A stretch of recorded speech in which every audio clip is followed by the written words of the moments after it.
کشمیر میں آگ اور خون کی ہولی۔ کشمیر میں آخر ہو کیا رہا ہے؟ کشمیر سے آنے والی تصاویر اور اطلاعات ہر صاحب درد انسان کو جھنجھوڑ رہی ہیں۔ ادھر پاکستان میں علیمہ خان مردہ ضمیروں کو جھنجھوڑنے کی کوشش کر رہی ہیں۔ پاکستانی طلبہ نیرو کی بانسری بجا رہے ہیں یا ستو پی کر سو رہے ہیں۔ مشرقی وسطی میں حالات انتہائی کشیدہ ہو گئے۔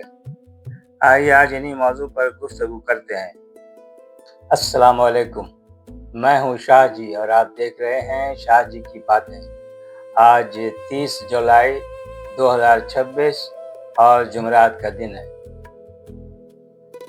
ناظرین، آج دل بہت بوجھل ہے۔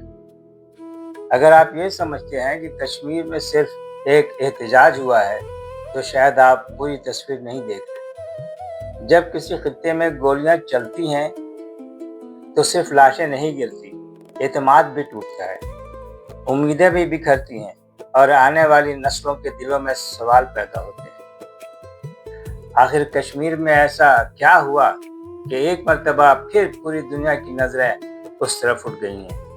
آئیے آج حقائق اور انسانیت دونوں کے زاویے سے اس معاملے کو سمجھنے کی کوشش کرتے ہیں۔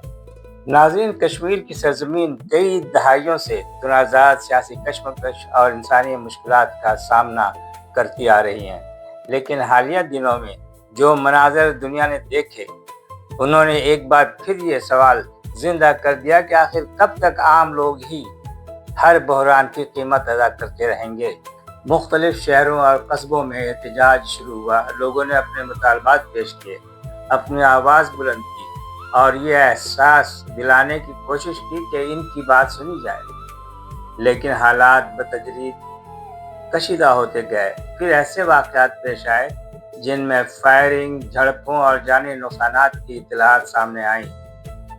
مختلف سیاسی جماعتیں، حکومتی ادارے اور مقامی حلقے ان واقعات کی مختلف تشریح کرتے ہیں، لیکن ایک حقیقت ایسی ہے جس سے اختلاف کرنا مشکل ہے، اور وہ یہ کہ انسانی جانیں ضائع ہوئیں، خاندان متاثر ہوئے اور خوف کی ایک نئی فضا نے جنم لیا۔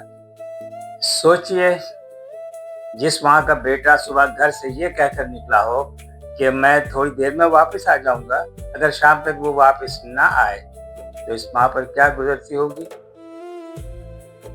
جس بچے نے اپنے والد کا ہاتھ پکڑ کر بازار جانا ہو اور اچانک گولیوں کی آوازیں اس کی پوری زندگی بدل دیں، اس بچے کے ذہن میں ریاست، قانون اور معاشرے کا کیا تصور باقی رہ جائے گا؟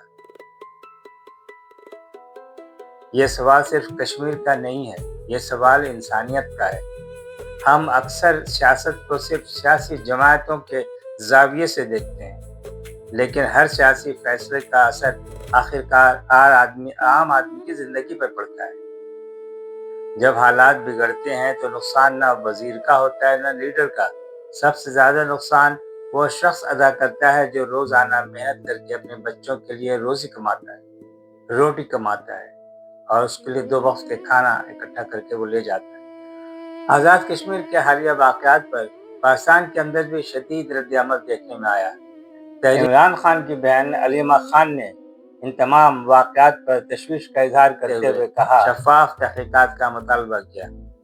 ان کا موقف تھا کہ اگر کہیں بے گناہ شہریوں کے ساتھ زیادتی ہوئی ہے تو قانون کے مطابق ذمہ داریوں کا تعین ہونا چاہیے۔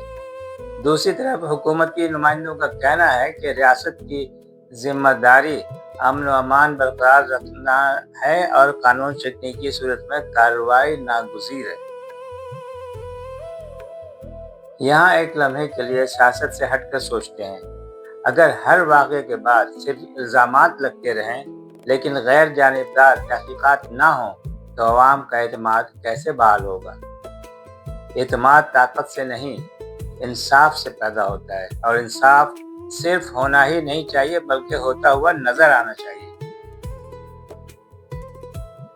اس سارے منظرنامے میں عمران خان کا نام بھی مسلسل زیر بحث ہے۔ ان کے حامی موجودہ حالات کو وسیع تر سیاسی بحران سے جوڑتے ہیں، جبکہ مخالفین کی رائے اس سے مختلف ہے۔ لیکن ایک حقیقت یہ بھی ہے کہ پاکستان کی موجودہ سیاست اس قدر تقسیم ہو چکی ہے کہ تقریباً ہر قومی مسئلے کو سیاسی اینک سے دیکھا جائے گا۔ یہی تقسیم شاید ہماری سب سے بڑی کمزوری بنتی جا رہی ہے۔ دوسری طرف اگر ہم اپنی سرحدوں سے باہر نظر ڈالیں تو مشرق وسطیٰ بھی مسلسل کشیدگی کی لپیٹ میں ہے۔ ایسے حالات میں پاکستان جیسے ملک کے لیے داخلی استحکام پہلے سے کہیں زیادہ اہم ہو جاتا ہے۔ جب دنیا کے مختلف خطے بے چینی کا شکار ہوں تو ہمیں اپنے گھر کو زیادہ مضبوط، زیادہ متحد اور زیادہ پرامن بنانے کی ضرورت ہے۔ آخر میں صرف ایک بات کہنا چاہوں گا، قومیں اختلاف سے کمزور نہیں ہوتی، انصاف کی کمی سے کمزور ہوتی ہے۔ اختلاف رائے جمہوریت کا حسن ہے، لیکن اگر اختلاف نفرت میں بدل جائے اور مکالمے کی جگہ تصادم لے لے تو نقصان سب کا ہوتا ہے۔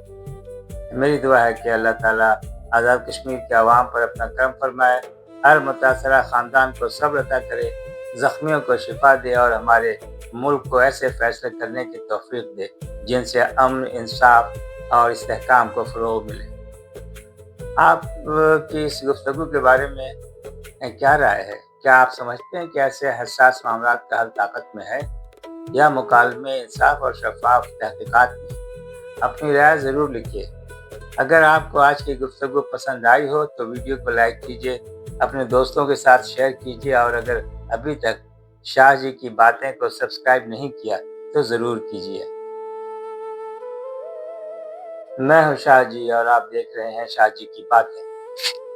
ناظرین، جب بھی آپ ارد گرد نظر ڈالیں، اپنے پڑوسیوں پر نظر ڈالیں تو ان کے لیے خیر کی دعا کیا کریں، اور صرف ان کے لیے نہیں بلکہ تمام دنیا جہان کے بنی نوع انسان کے لیے دعا کیا کریں تاکہ وہ سب امن اور آشتی کی زندگی گزاریں۔ سب اللہ کے بندے ہیں، ان کا مذہب سے کوئی تعلق ہو یا نہ ہو، ہمیں کوئی اس سے سروکار نہیں ہے۔ سب تمام فرقے کے لیے دعا کرنی چاہیے، سب کے لیے دعا کرنی چاہیے کہ وہ امن سے رہیں۔ ناظرین، اس دعاؤں کے ساتھ مجھے بھی اجازت دیجیے، انشاءاللہ اگلے ایپیسوڈ کے ساتھ پھر حاضر ہوں گا۔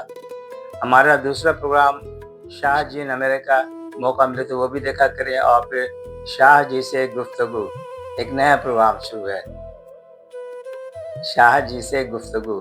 یہ بہت مختصر پروگرام ہوتا ہے، اس کو سنیے گا اور اپنی رائے سے ضرور آگاہ کیجیے گا۔ بہت شکریہ۔